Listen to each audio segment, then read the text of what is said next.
All right, my friends, let's take this entire same context stuff out of our user's test file, and we're pretty much just going to copy paste it over into our other two test files.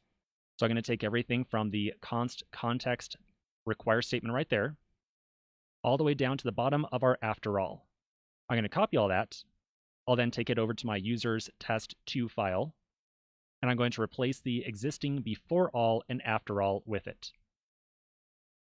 I'll then do the same thing inside of the user's 3 test file as well. So there's the after all and the before all. I'm going to delete it and do a paste. After making both those updates, let's now go run our tests again, and we're going to expect to see all 3 tests passing now, because now they are all running totally isolated in their own separate schemas. And it looks like everything worked as expected. And now we can run these tests as many times as we want, and everything passes. Awesome. Okay, we should also be able to go back over to pgadmin, refresh schemas, and see that the schemas that were created automatically got cleaned up as well. So I would say that this is a pretty good success. There is one other quick improvement I want to make, however. This is totally optional. It is not actually required for what we're doing right here.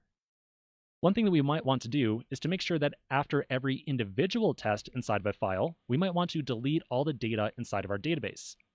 To do so, we could just do a very simple drop all records, or essentially delete all records out of all of our different tables.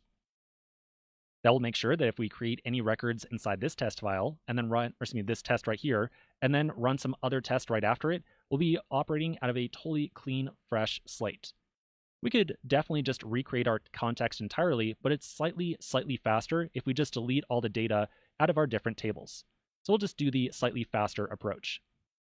So to do so, back inside my context.js file, I'm going to add in another method that I'll call reset. And inside of here, I will return a pool.query, and we'll do a delete from users. So essentially, just take a look at our users table, delete every row inside there.